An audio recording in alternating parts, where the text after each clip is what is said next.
నా పేరు భవాని. నేను చిత్తూరు అన్నమయ్య జిల్లా పుంగనూరు నుంచి వచ్చాను.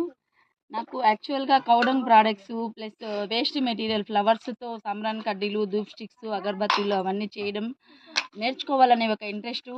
కానీ ఇంత దూరం వచ్చాక తెలిసింది ఈ మేడం ఎలా చేస్తున్నారు. ఇంత ప్లేస్‌లో ఈమె ఒక్కటే ఎవ్వరి సపోర్ట్ లేకుండా దగ్గర దగ్గర 200 ఆవుల్ని పోషిస్తూ వితౌట్ ఇన్‌కమ్ జనరేషన్ ఆవుల నుంచి కూడా ఎటువంటి ఇన్‌కమ్ లేదు ఆవిడకి.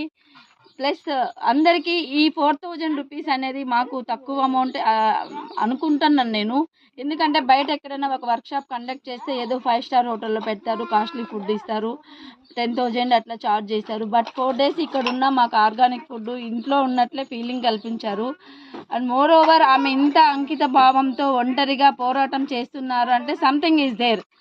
తన ఎయిమ్ కావచ్చు, లేకపోతే తను ఒక ప్యాషన్ కావచ్చు, లేకపోతే అందరినీ వదిలేసి లగ్జరీ లైఫ్, మంచి సిటీ లైఫ్, మంచి జాబ్ వదిలేసి ఆవుల కోసం సేవ చేయడానికి వచ్చారు అంటే మేము కూడా రియలైజ్ అయ్యాం.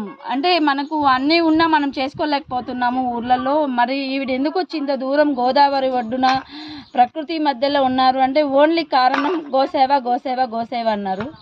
ఆ గోవుల నుంచి తీసిన పేడతో మాకు చాలా ఐటమ్స్ నేర్పించారు. 1 కాదు, 2 కాదు, మోర్ దెన్ 100 ఐటమ్స్ నాలెడ్జ్ మేము సంపాదించాము. అవి మనము ఊరికెళ్ళి 10 మందికి వెళ్ళి మనం ఏ విధంగా చేస్తే వాళ్ళు ఎంప్లాయ్మెంట్ క్రియేట్ చేసుకోగలరు, మనం ఏ విధంగా వాళ్ళకి ట్రైనింగ్ ఇచ్చి వాళ్ళని మౌల్డ్ చేస్తే వాళ్ళ ఇంట్లో కూర్చొని మనీ అర్న్ చేయగలరు, ఉమెన్ ఎంపవర్మెంట్ అనే ఒక కాన్సెప్ట్తో వచ్చాను నేను ఇక్కడికి. నేను చాలా హ్యాపీగా ఉంది. బట్ నేను ఈరోజు మేడంకి ఒక థ్యాంక్స్ చెప్పాలి. చాలా ఇన్ని సంవత్సరాల తర్వాత ఇంత ప్రపంచానికి దూరంగా, టెక్నాలజీకి దూరంగా, సెల్ అనేది లేకుండా, ఎటువంటి బస్సులు రణగొణ ధ్వనులు లేకుండా ఇంత దూరం వచ్చి ఇంత క్లైమేట్ మేము ఉన్నాము అంటే రియల్లీ ఆమెకు చాలా థ్యాంక్స్ చెప్పాలి పర్మిషన్ ఇచ్చినందుకు. మాకు మంచిగా ట్రైనింగ్ ఇచ్చారు. నేను మీ ఆశలు ఇది చెయ్యను, నా ఎయిమ్ కూడా అంతే, కొంతమందికి ఎంప్లాయ్మెంట్ క్రియేట్ చేయాలి.